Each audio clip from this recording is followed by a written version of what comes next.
I do believe that vulnerability, saying, hey, I've never been in a relationship, I'm 42 years old, and giving that out the gate up front has helped me get into a relationship. Now, give me some credit. I didn't just say that 10 seconds into meeting this person. It was in a conversation, it was in a dialogue. But so often, the advice that is given is never tell them you haven't been in a relationship, or don't tell them at the beginning, or whatever it may be. And for me, I don't believe that's the right thing to do. I think being authentic and you knowing yourself better and knowing the situation better and giving the information you feel comfortable sharing is the advice, not don't do this, don't do that, don't do whatever.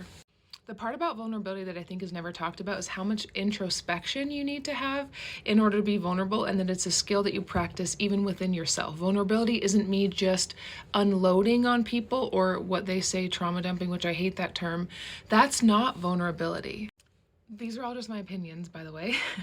Vulnerability to me starts with myself and starts with acceptance. I think those things have to be together, and it has to be that I am able to truly look at myself.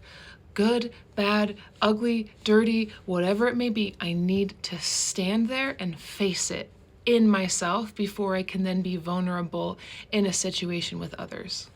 So even in social media, like I think you guys all see, oh, me is vulnerable, but you don't see the work that I'm doing behind the scenes, just in my own head and in my own mind to get myself to a situation where I can be. And part of that is letting go of the control of how somebody is going to receive the information I choose to share. If I am so attached to the results, whether they be positive or negative in what I choose to share, and then I'm vulnerable, I'm going to be harmed in the process of being vulnerable. When I can accept that I have no control over how people are going to accept what I choose to give, and I'm okay with that, then I think true vulnerability can come out because I'm not attaching myself to what others believe or think about me. So the example I gave at the beginning, yes, I said it early on in most of the dates that I've been on, but I had the confidence in believing that it wasn't a character default or defect in me that I hadn't been in a relationship. And even if I didn't fully believe it, I faked that I did. And I just was like, I don't know, sometimes that happens. It's life, it's luck. And I just moved the conversation through. I was able to judge by their reaction whether they were somebody that I wanted to continue spending time with, and they were able to gauge whether if that's something they can handle.